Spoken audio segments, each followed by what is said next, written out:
போய் பீர் வாங்கி குடிக்கிறது, தண்ணி வாங்கி குடிக்கிறது, சரக்கு வாங்கி குடிக்கிறது எல்லாம் ஒன்று தான். நான் சொல்கிறேன்.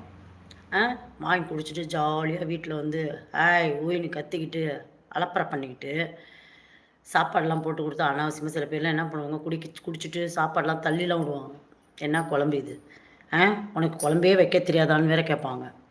மற்ற நேரம்லாம் குழம்பு நல்லாயிருக்கும்.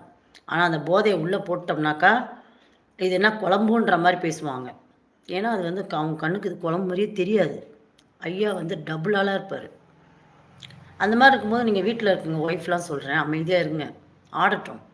மறுநாள் விடிஞ்சவுடனே உங்கள் ஆட்டத்தை நீங்கள் காட்டுங்க அவர்கிட்ட. என்ன அதெல்லாம் வேணும்னு பேசுறதுங்க, அதெல்லாம் வேணும்னு பேசுறது. குடித்தா அப்படியே டபுள் ஆகிடுறது, டபுளாலாம் அவங்களுக்குள்ள அப்படியே அப்படியே சிங்கமாகிடுவாங்களாம். நம்ம அவங்க போதையெல்லாம் தெளிஞ்சவுடனே நம்ம சிங்கமாகிடணும். மறுநாள் முடிஞ்சால் அன்றைக்கே கூட சிங்கமாகி நல்லா 2 போடணும் கட்டை எடுத்து, என்னானாலும் பரவாயில்லன்னு.